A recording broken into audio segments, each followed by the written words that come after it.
listening to the WrestleHavoc Podcast on YouTube, where we discuss everything in and outside of the squared circle. We talk all that goes on in the realm of WWE and AEW every week.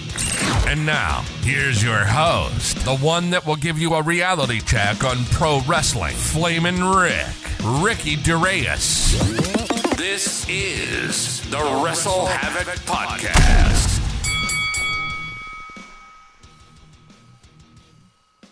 What's up, everybody? It is Flamin' Ricky DeReyes right here on the WrestleHavoc Podcast, here to review Friday Night SmackDown from October 20th, 2023. We got a lot of things to talk about right here on the SmackDown Review, of course.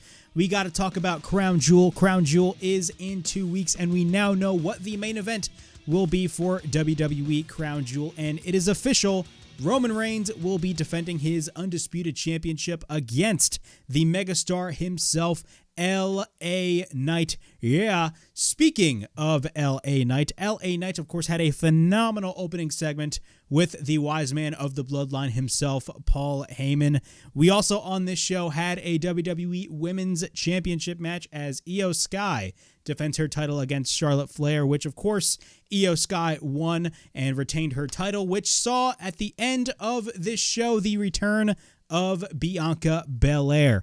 Also, Logan Paul and Rey Mysterio went face to face. Of course, this is coming off the heels after Logan Paul's fight with Dylan Dennis, after beating Dylan Dennis and laying out the challenge to Rey Mysterio for the United States Championship. And it looks like we will be getting that match as well at WWE Crown Jewel in Saudi Arabia.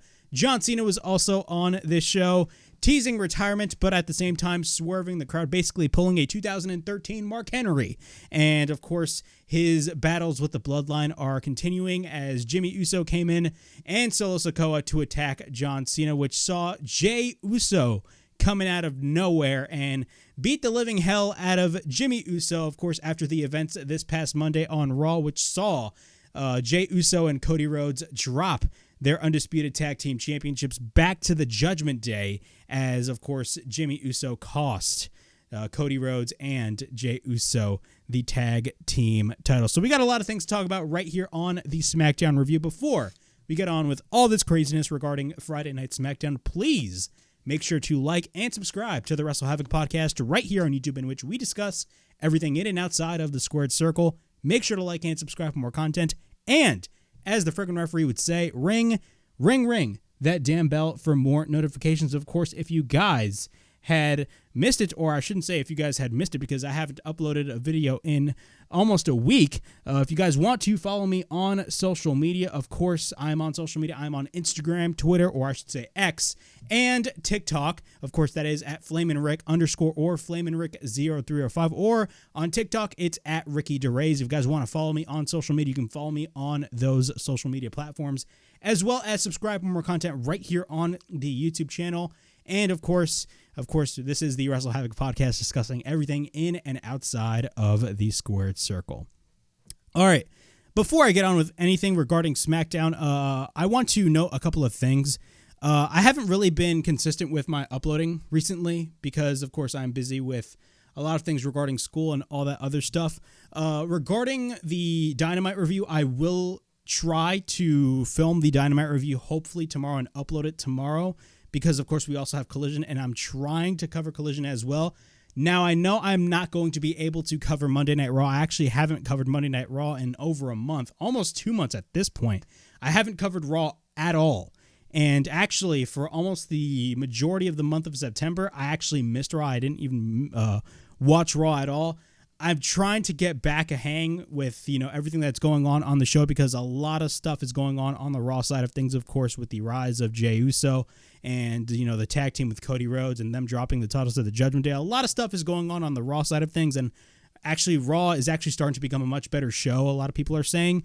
And I did catch a little bit of Raw this past Monday, so hopefully I'll get back in the swing of things regarding Raw. But as far as Raw reviews, I'm not going to be able to upload Raw reviews considering my scheduling and all that stuff, because actually I have a class that ends at 8:30, and the drive from my university to my home is like pretty long, to say the least. But when it comes to Raw reviews, I'm not going to be able to do Raw reviews. Hopefully, though, I will catch up on Raw and everything that I've missed. Now, when it comes to SmackDown, I've been watching SmackDown every week. Dynamite and Collision I've been watching as well, so I'm caught up on all of those shows. But really, the show that I'm really behind on is Raw, surprisingly. It's a 3-hour show, but a lot of good stuff actually has been happening on Raw recently, and I really want to get back into the swing of things regarding all this stuff going on right here on the WrestleHavoc Podcast. Also, when it comes to the actual WrestleHavoc Podcast, I'm planning on doing a daily show where I just discuss news and rumors. They're going to be like maybe less than 20-minute videos that I'm planning on doing, and I want to do that consistently on a weekly basis. So hopefully I'm able to start that WrestleHavoc daily show that I'm planning on doing. I'm going to have to wait and see what happens, but if you guys see any WrestleHavoc daily videos this coming week, don't be surprised, because I want to try something different with this channel, and I want to get more consistent as I upload all these videos right here on the YouTube channel. Aside from all that, let's kick off with the SmackDown review. Of course, SmackDown kicks off with the wise man himself, Paul Heyman.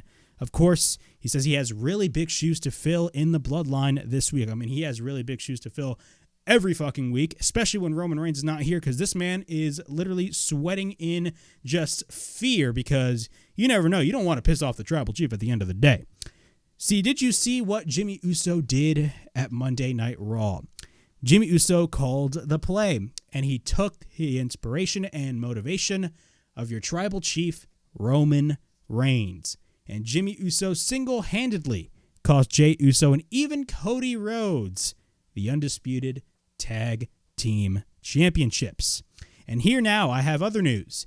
He isn't the first to break it. The LA Times actually broke this story, and from what his sources tell him, that it's the #1 most read article or section on the LA Times. So that is a big deal. Of course, wrestling right now is a hot market. From what his sources tell him, it's the #1 most read article. Roman will defend his title on November 4th, and his opponent is going to be LA Knight. And the crowd goes, yeah. He knows that this is hard for us to believe, but he is exactly like us fans. But you fans are from Texas.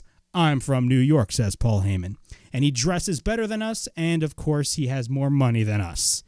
There is, of course, a common fact that we are all fans of LA Knight, and he isn't taking anything from him. And he's a huge admirer from him.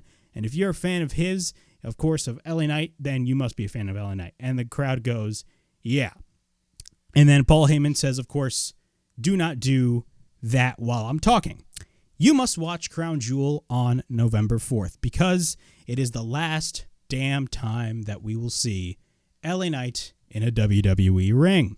Because on November 4th, LA Knight, yeah, is going to be smashed by the reigning, defending, undisputed Universal Heavyweight Champion, the head of the table, the Tribal Chief himself, Roman Reigns. And of course, LA Knight's music plays, and when LA Knight comes out, the crowd goes absolutely ballistic. It's crazy what a short amount of time does for a certain guy like LA Knight. Think about this. LA Knight a year ago was fucking Max Dupree. And I remember when they first debuted Max Dupree, I thought it was the stupidest idea that WWE could have ever come up with a guy like LA Knight. Because LA Knight, if you think about it, and I talked about this months ago, LA Knight is literally everything. Just think about this. LA Knight is everything that WWE would want a wrestler to be. The size, the physique, the charisma, everything. The promo skills, the interaction with the audience. He has it all. And these people were like, nah, LA Knight sucks. Let's give you Max Dupree. And then as soon as Triple H took over, they killed off that Max Dupree shit and ran with LA Knight. And look what look what happened a year later. Look at the difference a year makes. LA Knight right now is by far, if you think about it, one of the hottest, if not the hottest act in WWE right now. And every time when this man comes out, everybody just goes absolutely crazy. Like when he would come in, like if there's like an attack and he goes in for a run-in, the crowd goes apeshit. You can tell they are investing their time in LA Knight. And LA Knight right now is at the top of his game. And now he's going to be in a main event match with Roman Reigns. But LA Knight comes out, right? And the way he toys with Paul Heyman was the funniest shit ever. He snatches the mic away from Paul. And he says, you want to make noise? Because all you do is make noise. He isn't here to talk to him. He needs Roman Reigns' ass right here in this ring right now. And he asks Paul, where are you going? And this was funny because, of course, earlier on he says, I'm not here to talk to you, so leave. So after telling him to leave, LA Knight just asks Paul Heyman, where are you going? And then Paul's like, you told me to leave. And then LA Knight just goes, get your ass back in here. It kind of reminds me of something that Stone Cold Steve Austin would do, because Steve Austin would do some shit similar like that. It's hilarious. If he, right now, of course, he's coming out here because, of course, he's getting in his head, all that stuff. He's heard some threats on what Roman Reigns will do to him. Tell him right now, what is Roman going to do to him? And then Paul is just like having this very scared facial expression.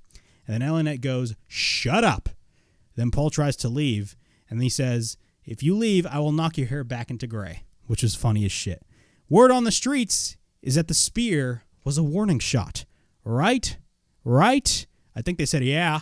And I got to ask you, do you think that was the right move, says LA Knight to Paul Heyman? Because at the end of the day, Roman Reigns will pull a Michael Myers. He will keep coming back. And he will just stop until he owns Roman in that ring. Or I should say, he won't stop until he owns Roman in the ring and owns the Undisputed Universal Championship.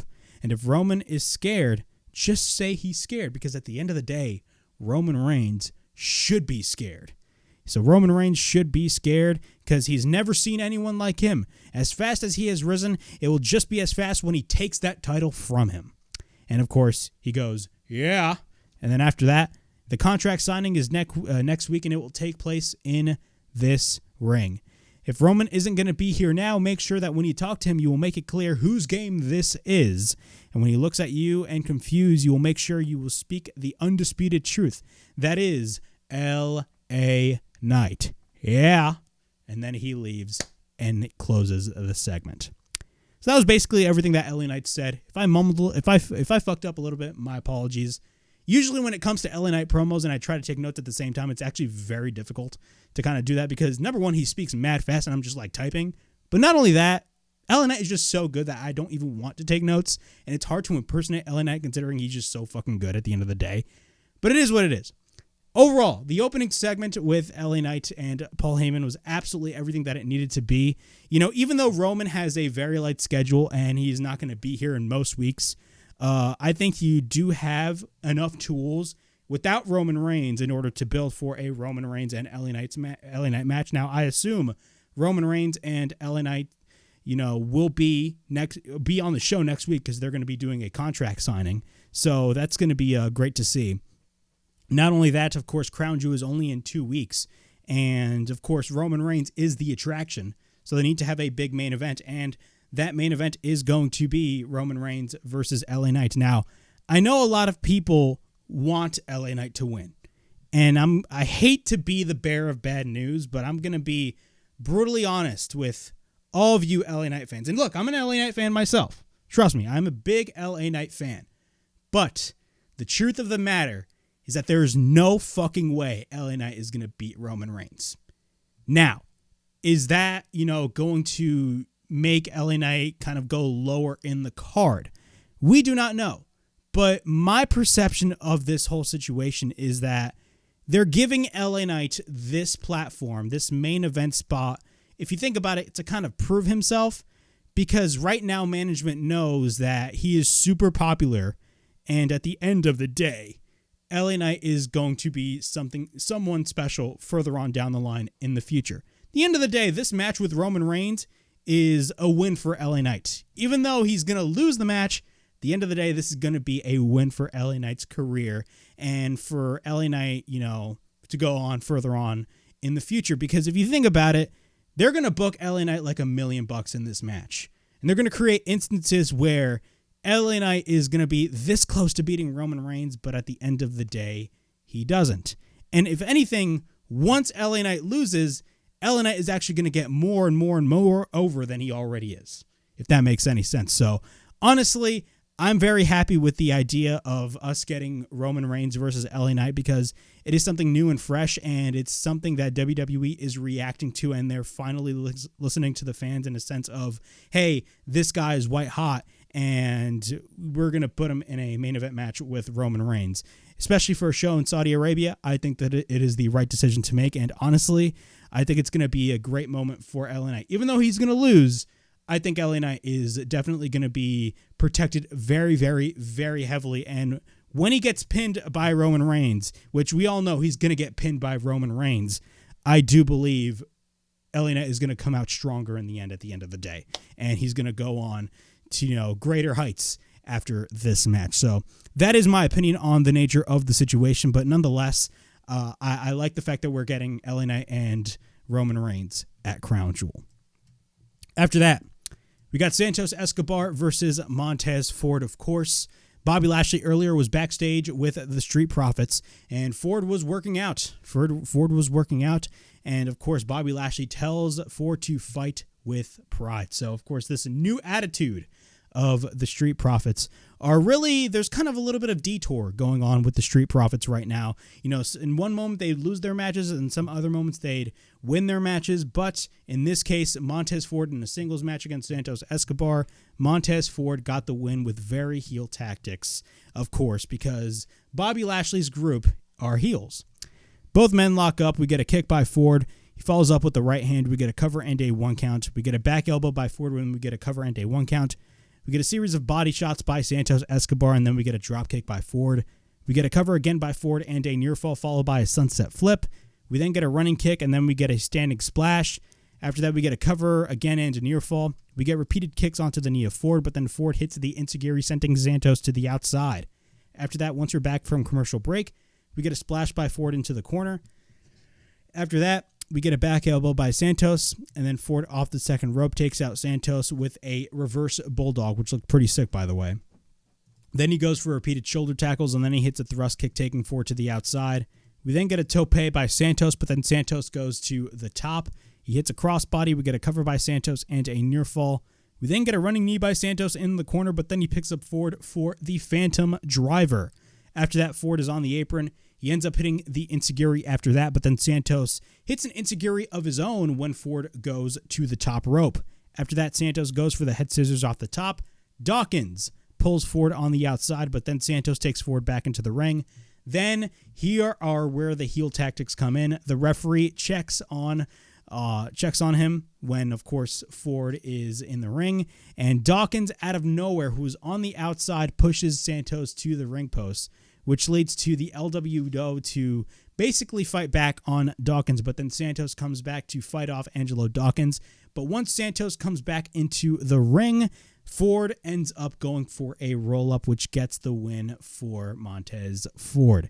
After the match, the Street Profits attack Santos Escobar, and after that, Carlito, yes, Carlito, who came back, of course, at the Fastlane pay-per-view, he comes back for the save, and that was that. Carlito, of course, an official member of the Latino World Order. Overall thoughts on this, of course, this is clearly going to be leading towards a one-on-one match between Bobby Lashley and Carlito. My prediction, I assume we're going to be getting that match at Crown Jewel. I don't know if they announced any other match for SmackDown. I completely forgot, but I got to go out of my way and check. I do assume we're probably going to be getting that match at Crown Jewel because, again, it's Carlito, it's Bobby Lashley. It makes total sense.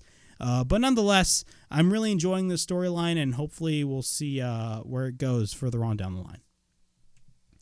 We get a video package of Pretty Deadly. At the salon, they talk about last week's win over the Brawling Brutes. And what happens is, out of nowhere, of course, Butch and Rich Holland attack them both in the salon, basically shoving them in the little pit of water where they put their feet in, which is hilarious, by the way. After that, we got Paul Heyman backstage with Solo Sikoa. Jimmy Uso, of course, comes in, and he's celebrating the fact that Cody Rhodes and Jey Uso are no longer the Undisputed Tag Team Champions, all because of him. And he keeps rambling and rambling and rambling, and he finishes off with Touchdown Bloodline. Of course, Jimmy Uso acting like he is really officially a part of the bloodline, even though he did help Roman Reigns at SummerSlam. Meanwhile, with Roman Reigns being on the show last week, Roman Reigns was starting to question the motives of Jimmy Uso. And if you really think about it, it's kind of a sense of the bloodline really kind of toying with Jimmy Uso, and they're kind of just using him as a pawn. And I'm really liking that storyline development, because at the end of the day, you know, we do know that Jey Uso, out of both Usos, Jey Uso is the star. And I'm not going to be the guy that says that Jimmy Uso is the Marty Jannetty, because Jimmy Uso is very charismatic at what he does. He's very good at what he does, but I really want Jimmy Uso to kind of just break out on his own. You know, I don't want to see a scenario in which he's just used as a pawn of the bloodline, and that is it for Jimmy Uso. Jimmy Uso should be treated more like a bigger deal further on down the line. And the payoff is going to be crazy once he figures out the bloodline is, you know, really, they just really do not give a shit about what he's going to be doing. And at this point, you know, Jimmy Uso is kind of comfortable in his position. So I'm really digging what they're doing with this storyline with Jimmy Uso and the bloodline, and we'll hopefully see further on development as regards to the story. And you can tell there's going to be a lot of crazy fuckery going on in the Roman Reigns and LA Knight match at Crown Jewel as well. John Cena. Yes, the face that runs the place, John Cena, once again is on SmackDown. Talks about how San Antonio is sold out and the place is fired up. Y'all got me fired up. And unfortunately, and then we get a slow pause by John Cena, and then the crowd chants, "Thank you, Cena." Talks about how it's been a rough day. He's been hit with harsh truths and harsh realities today. We've been doing this a long time, so he feels the need to be honest. And he feels the need to be honest to himself. Last week, he talked about Roman's streak. 1,138 days as undisputed champion. Today, he found out that he had a streak of his own. 2,002 days. That is a long time. It has been exactly 2,002 days since he won a televised singles match. And he thinks about that for a second. 2,002 days. His last win was in 2018. If you really think about it, that's a long time ago. 9, 10, 11, 12. That is 5 years ago. Holy shit. 5 years ago. 2018 was 5 years ago. I'm 21 right now, and I feel so fucking old. Holy shit. And that was when WWE was garbage. So he's been talking about a lot about retirement. And then we get loud boos by the crowd because we all do not want John Cena to retire. But unfortunately, it's going to happen sometime. He just thinks it's time that we face facts. It's been a long time since he's had a win. But damn it, and then the energy comes back with John Cena. Damn it, he believes, or I should say, he believes in me and you. He believes in us. He believes in the beauty of all of this madness. He believes that he can still go, and he believes that he can still bring it. And he believes that the time is now to turn the map around. Here's a fact. It's going to be a bad night for the next idiot that walks to that curtain, because whoever it is, he's going to kick their ass.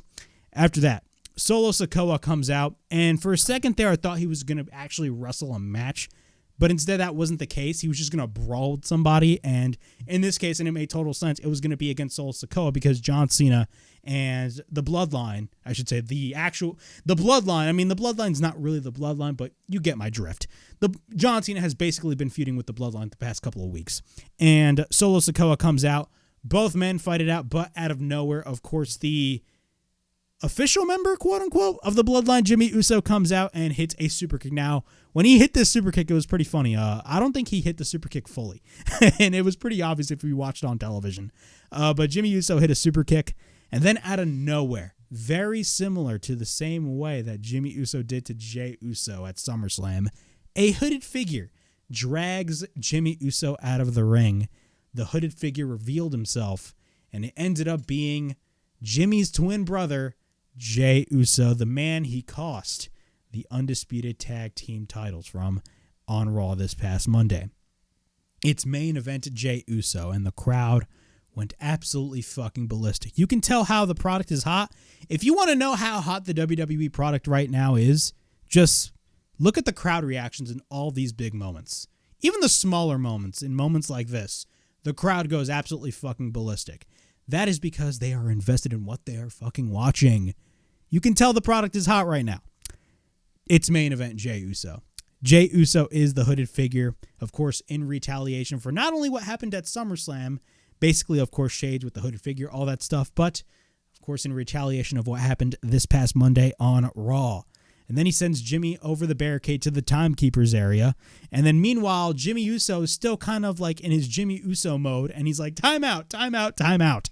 After that, once we're back into the ring, of course, Cena ends up hitting the attitude adjustment, or I should call it the FU. I call it the FU because I prefer to call it the FU on Solo Sikoa. And Cena stands tall in the center of the ring. Meanwhile, Jey Uso gets escorted out of the building. Jey Uso is backstage, along with Nick Aldis, who is the new general manager of SmackDown, and I have to give my thoughts on this. I love the idea of Nick Aldis being the general manager of SmackDown. Now, we did know that Nick Aldis was on his way to WWE because he did leave the NWA a couple of months ago, but we did not know what role Nick Aldis was going to play. Of course, there's been a lot of reports on Nick Aldis possibly, being a producer, and I think he still is a producer, but now he's an on-screen authority figure as the new general manager of SmackDown, which I absolutely like because, again, it gives a sense of difference to, the shows. WWE loves the idea of authority figures, of like actually heel authority figures, and they're in every fucking segment. But what I liked a lot about the Adam Pearce authority figure character was he kind of played a similar role to what William Regal did in NXT, in which he was only there for the important moments. And I feel like Nick Aldis and Adam Pearce are going to be the exact same way. But what was very interesting about this backstage segment was that Jimmy Uso was getting escorted out. So once Jimmy Uso was escorted out, Nick Aldis was backstage, and he was basically pissed. He tells Jey Uso that he's fined $10,000. Meanwhile, you have Adam Pearce in the building. Now, this I was very confused about. Why the fuck is Adam Pearce in the building regardless? I mean, he's the sole general manager of Raw. Why is he in the building for the SmackDown show? It makes absolutely no sense if you look at it from a kayfabe perspective. But this was very interesting. Nick Aldis was pissed.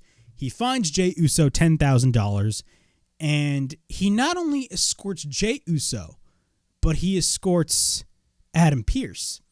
And basically, both of them are now in legit competition with one another. So it's kind of in a way, I don't want to compare it to the Eric Bischoff, Stephanie McMahon on-screen competition between Raw and SmackDown, but if they're building towards something, I know a lot of people are speculating that this is possibly going to be building up to maybe a Survivor Series brand versus brand warfare shit, which me personally, I despise that. I saw this one tweet that pissed me off so bad saying, oh my God, the 5-on-5 Raw versus SmackDown matches is so much better than War Games. And I'm like, I literally wanted to just like grab that tweet and just throw it in the fucking trash can because that tweet pissed me off. War Games should be a annual thing for Survivor Series. We should not be doing brand versus brand. Now, if this is an instance that's going to be far beyond Survivor Series, in which they're going to have friendly competition and they're going to have some sort of angles going on, maybe I'll be fine with that, but I'm very interested to see what they're going to be doing. General managers going against one another. I actually dig that concept. But when it comes to Survivor Series, I don't think we should be doing Raw versus SmackDown at Survivor Series. And honestly, I think the direction that they're clearly going for Survivor Series is going to be involving the Judgment Day and the Bloodline in some capacity. Mostly the Judgment Day because, of course, COdy and Jey Uso had their hands filled with the Judgment Day. But meanwhile, you have Jey Uso, or I should say Jimmy Uso, getting into this business and all that stuff.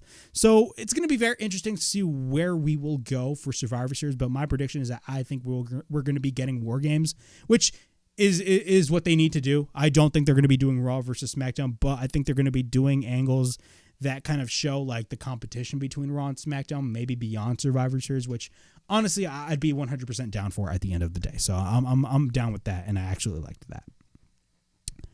We got a Logan Paul segment. Yes, Logan Paul, after beating Dylan Dennis. Basically, he basically beat him handily, if you really think about it. And this is coming off the heels out of that fight and him challenging Rey Mysterio after his boxing match. He says, just 6 days ago, he was in England beating the daylights out of a scumbag. And no, he is not talking about MJF, because at the end of the day, MJF is our scumbag. If y'all saw, he won his fight.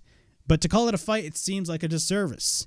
It was a pathetic excuse for a fighter, and he should have known. Of course, he's talking about Dylan Dennis. If he wanted real competition, he could have just had a WWE match. He did beat up an online troll, a coward who hides behind a mask behind the internet. And speaking of masked men, he really isn't here for Rey Mysterio, because he already beat Rey Mysterio in his first ever WWE match. In fact, the last time he beat Rey Mysterio, Dominic was still his son. The last time he wrestled Rey Mysterio, Roman actually showed up to wrestle. The last time he wrestled Rey Mysterio, LA Knight didn't even have a job, which is a lie. I believe he was still in NXT right before they called him up to the main roster to do some fucking Maximum Male Models bullshit. So LA Knight was under contract with the WWE, so that's kind of a lie right there. Of course, right now he's an engaged man, a boxing victory, and he has a multi-billion-dollar hydration business. He's no longer a little boy. He is a WWE superstar, baby. But right now, he isn't here for Rey. But what Rey does have is something that he needs. Rey has respect, but he doesn't need his respect. He has legacy, but he has his own legacy. Rey has the U.S. title, the United States Championship, the coveted United States Championship. And he does need that championship. Even though last weekend he beat a deadbeat dad, at Crown Jewel, he will beat up another deadbeat dad. Then all of a sudden, the current U.S. champion, the leader of the LWO, Rey Mysterio, comes out. And he says, Logan, he actually reminded him of his son Dominic. He has an amazing natural ability. He has passion. And he has an incredible career ahead of him. And a big mouth, just like Dominic. Oh, and he forgot. Los dos son tontos. Hey, that's what he said in Spanish. He really needs some humbling. And the last time he had to kick the sense into Dom, not going to lie, it was reluctant. But you, Logan, he won't hesitate to whoop his ass. Because you see, he needs this. He wants this. And Logan says, see, so badly. And you know what? He will give him the opportunity. Logan Paul versus Rey Mysterio for the United States Championship at Crown Jewel. Y que viva mi raza, as he says in Spanish. And then Logan replies, buena suerte, amigo. Of course, he says, good luck, my friend. Logan offers a handshake. It takes time for Rey Mysterio to really give him the handshake, but both men shook hands. Logan slowly left the ring, but he left the ring. There was no sneak attack, no nothing. And it's official. We will be getting Logan Paul versus Rey Mysterio at Crown Jewel. I think this is a great match. And again, just like Roman Reigns and LA Knight, Logan Paul, Logan Paul, say what you want about Logan Paul, but Logan Paul is an attraction. And Logan Paul garners mainstream headlines, not only with WWE, but just all across social media regardless, and them going to Saudi Arabia. Logan Paul is an attraction. Now, should I say he is a draw wrestling-wise? No, but an attraction for mainstream attention, absolutely. He garners that. And I think a match between Logan Paul and Rey Mysterio would be a great match for, Crown Jewel. I've always said this about Logan Paul. We should not talk shit on Logan Paul when it comes to his in-ring ability, because Logan Paul has proved himself. He has proved himself for a while now. He's been a part of the Money in the Bank ladder match. He's had a phenomenal match with Seth Rollins. He's done it all at this point. He had a phenomenal moment with Ricochet. He had a phenomenal match with Ricochet at SummerSlam. Logan Paul is great at what he does. And he is great in the ring, and he's really starting to adapt more in his heel persona, because at this point, he is a heel. Because I remember when he first came in, he was kind of in a way a babyface. Then he was first a heel, and then he became a babyface. I don't know. It was kind of weird, and his promo skills were kind of off. But now, I'm starting to believe more and more the things that Logan Paul is saying on the microphone. And I think Logan Paul right now is, even though he's not perfect, on the microphone, I think he's getting more comfortable on the microphone, and I'm starting to believe more with the things that Logan Paul is saying. So I'm excited for this match. I think this match is going to be great for Crown Jewel, and it's going to be a fucking banger. I mean, many of Logan Paul's matches are fucking bangers. The match he had with Seth Rollins was awesome. I fucking loved his match with Ricochet. Like, sign me the fuck up. I think a match with Rey Mysterio would be great. But moving on. We had Dragon Lee and Cameron Grimes taking on Austin Theory and Grayson Waller. I'm not going to go through this match a lot. Basically, we had a head scissors by Dragon Lee, followed by a dropkick. Cameron Grimes and Dragon Lee go for a double team. And later on in the match, they go for a German suplex. We get a near fall. We get a thrust kick by Dragon Lee. Meanwhile, Dragon Lee goes for a somersault on the outside. Dragon Lee is fucking out of this world. I've seen Dragon Lee before he came into WWE. Of course, he made brief appearances in AEW as well as Ring of Honor. I believe he did wrestle Roosh. I believe it was at Death Before Dishonor last year. Correct me if I'm wrong. He did wrestle. It was Roosh. Correct me if I'm wrong. I believe he did wrestle Roosh. But Grimes goes for a spinning slam on Theory. We get a cover engine near fall. He picks up Theory, but then Theory gouges the eyes of Cameron Grimes. Dragon Lee then gets set to the timekeeper's area. We get a roll up by Grimes and a near fall. Grayson Waller comes in. Theory ends up hitting the A-Town down, and we get a cover, and Austin Theory and Grayson Waller win the match. After that, we got a sit-down interview with Kevin Owens, who is the new member of the SmackDown roster. And he's asked, how is he feeling being separated from Sami Zayn? Now, we do know how Sami Zayn is feeling being separated from Kevin Owens. And honestly, he absolutely hates it. If you guys missed Raw this past Monday night, Sami Zayn, if you really think about it, kind of blamed Jey Uso for everything that has gone down. Because if it wasn't for Jey Uso going to Raw, Kevin Owens would have easily stayed on Raw. But with Jey Uso getting sent to the Raw brand, SmackDown needed a replacement, and it ended up being Kevin Owens. And we saw the frustration in the eyes of Sami Zayn this past Monday night. Kevin Owens replies to the question, and he says, it doesn't feel great. They've worked for a long time to get to where they are at, main eventing WrestleMania to win the Undisputed Tag titles. The last 20 years, they experienced everything. To be separated after they just lost the tag team titles hurts. But he's happy to be on SmackDown because it is a clean slate. He has a lot of history with the Bloodline, and he says that they better hope that they don't cross paths because at the end of the day that they will. But there's a lot of new faces. He's never wrestled Rey Mysterio in a one-on-one match before. Sheamus, he's never wrestled. The LWO he wants to wrestle. He's looking forward to facing all of these new faces. And he asks Kathy Kelly if there are people who he could punch for her.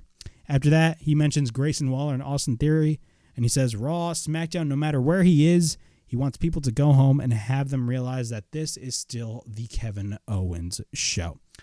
I think this is going to be great for Kevin Owens. To be quite honest with you, I was kind of getting a little bit sick and tired of the tag team of Sami Zayn and Kevin Owens. I know a lot of people were thinking that, they could possibly have a scenario in which Kevin Owens could split from Sami Zayn. We do not know if that's going to be the case, but I mean, they're officially split up.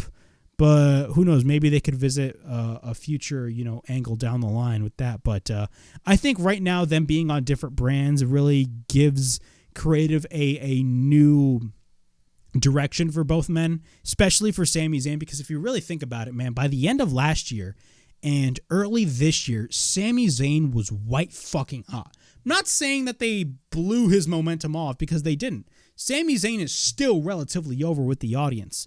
But now with Sami Zayn in a singles role right now on Raw, it gives creative the opportunity to, maybe potentially Sami Zayn, for him to go after Seth Rollins' World Heavyweight Championship. Now, granted, is Sami Zayn going to be the guy to dethrone Seth Rollins for the world title? Absolutely not. That honor goes to Gunther. But who's to say he's put in these main event matches with Seth Rollins for the World Heavyweight Championship? Who knows? There's a lot of different possibilities. The different matches with Judgment Day. I mean, of course, Sami Zayn has been feuding with Judgment Day for the past couple of months, but you get my drift. There's a lot of possibilities regarding Sami Zayn, and you can easily thrust him in the main event scene now that he is a singles wrestler on the Raw brand. And you can do the same thing with Kevin Owens. Now, granted, Kevin Owens is not going to go after Roman Reigns again for his Universal title. He is not going to be the guy to dethrone Roman Reigns. That honor goes to Cody Rhodes. And what happened last week with the face-to-face between Roman Reigns and Cody Rhodes, I think it's pretty obvious that we already know what our WrestleMania main event is going to be, and it's going to be Roman Reigns versus Cody Rhodes 2. It's obvious. They did tease it last week on SmackDown, and I am 100% here for it because I think it's time to put those belts off of Roman and give them to Cody Rhodes at next year's WrestleMania in Philadelphia. All right, moving on. We got the main event. I'm not going to go through this match a lot, but we have Iyo Sky taking on Charlotte for the WWE Women's Championship. This is a pretty good match. Of course, Damage Control was on the outside. Bayley was interfering during the match. Iyo hits a tope on the outside, but then later on, she tries to go for the Hurricane Rana, but then Charlotte holds on and drops her face first onto the apron. We get a boot by Iyo Sky. Iyo goes to the top with the crossbody, but then Charlotte picks her up. After that, Charlotte goes to the top. She drops her down with the fallaway slam. We get a cover into near fall. Iyo then later on in the match, she hits a moonsault, but Charlotte hits, I believe it was like a double boot, or I believe she kicked her after, she went for that moonsault, and Michael Cole just went fucking ballistic. At this point, Charlotte kicks her. Charlotte hits the spear, and we get a cover and a close-ass near fall when Bayley puts her foot on the bottom rope. After that, Bayley's on the apron. Charlotte hits a right hand. She fights off Bayley on the outside. Meanwhile, Dakota Kai, when the referee is distracted, gives Iyo Sky the championship belt. After that, Charlotte tosses Bayley over the announce table. The referee is distracted. Charlotte then spears Iyo, but Iyo has the belt. So she basically, if you really think about it, even though it was not hidden, but I'm going to create this comparison anyway, she basically pulled a Bret Hart in 1999. Because if you guys do not recall, on that one segment on Nitro, basically Goldberg speared Bret Hart, but Goldberg got knocked out of the spear he hit because it was revealed that basically Bret Hart had armor. Now, granted, it's not like Iyo Sky had a hidden armor with her, but it was kind of similar in a sense of she used the belt and Charlotte did not see the belt and she got knocked out with the belt. So I really liked that. That was pretty cool to see. So what happened after that is Charlotte is knocked out, and we get a cover by Iyo, and she gets the 1, 2, 3 and retains the WWE Women's Championship. After the match, she fights off, or I should say, Damage Control attack Charlotte Flair. And then what happens? Bianca Belair makes her official return for the save. Great to have Bianca Belair back. She fights off Damage Control. She picks up Iyo for the KOD, but Bayley makes the save. But of course, once you make the save, you suffer the consequence, and Bayley ends up getting hit with the KOD, the Kiss of Death. Bianca stands tall and ends up fist bumping Charlotte Flair to close the show. Overall thoughts on this. I thought this was great. I thought it was a great match between both women. It was obvious that Charlotte Flair was not going to get the win. I think Iyo was going to have the title for a while. And, of course, we're going to see the culmination eventually. I do not know. I mean, they haven't really teased it because, really, if you think about it, they're kind of right now on the same page, that being Damage Control. But, I mean, of course, we're going to see a one-on-one feud eventually in the future. Not anytime soon, but in the future with Bayley and Iyo Sky at the end of the day. But nonetheless, I enjoyed this. We had the return of Bianca Belair, so that is great to see as well. I believe the last time we saw her was SummerSlam. Correct me if I'm wrong. I believe she got injured at SummerSlam in her match. I believe what was it, a triple threat? I completely forgot. But nonetheless, it's great to have Bianca Belair back, and it opens up a new can of possibilities for Bianca Belair. Of course, I can remember when they were, Bianca Belair was kind of pissed off about the fact that Charlotte would get the title shots and all that stuff leading up to the match at SummerSlam. We had a little bit of heel tendencies with Bianca Belair. I don't have any faith in WWE for them to turn Bianca Belair heel, but for me, I think there needs to be some sort of new direction for Bianca Belair because I feel like, especially in recent months, she's been kind of bland as a babyface. Not to say that she has been bad, because at the end of the day, Bianca Belair is great at anything that she does. Anything that WWE would give her, Bianca Belair would knock it out of the fucking park. Bianca Belair is one of my favorite female wrestlers. She's great. But I feel like she has become a little bit stale with her babyface work. And that's not her fault. That is not her fault. It's creatives. And I think a new direction for Bianca Belair is, I don't want to say desperately needed, but I think it's needed, and we really need to explore, the new realm of possibilities. Now, they didn't do any heelish things with Bianca Belair when she made her return on this show, but who's to say further on down the line we eventually see a heel turn with Bianca Belair? We're going to have to wait and see, but I doubt that's going to happen. But if it does happen, I'll be 100% here for it. But yeah, that was my WWE SmackDown review from October 20th, 2023. Overall thoughts on this show, I thought this was a very good show. I enjoyed the show for what it was. Of course, we are on the road to Crown Jewel, and we have 2 matches for this show announced. We have Logan Paul versus Rey Mysterio for the United States Championship, and of course, the main event as Roman Reigns defends his Undisputed Championship against the megastar himself. Of course, that is not an insult. That is a fact of life. LA Knight, yeah, for the Undisputed Universal Championship. So a lot riding on Crown Jewel. Crown Jewel is going to be a great show. I thought SmackDown was phenomenal. SmackDown has been a phenomenal show these past couple of weeks. They're really focused on all the stories that they are telling. Like, 100% focus. They get straight to the point and they go boom, boom, straight to the point. This is what you're going to see. That's what I like, and that is the mentality that they need to have going for this show. So I absolutely enjoyed this show for what it was, and that was my SmackDown review from October 20th, 2023. Please like, subscribe, comment down below, push that bell for notifications. I mean, look out for more videos right here on the WrestleHavoc Podcast, in which we discuss everything in and outside of the squared circle. Make sure to like and subscribe for more content. And as the freaking referee would say, ring, ring, ring that damn bell for more notifications. And as always, it is Flamin' Ricky DeRays, signing out. I'll see you guys later. Peace.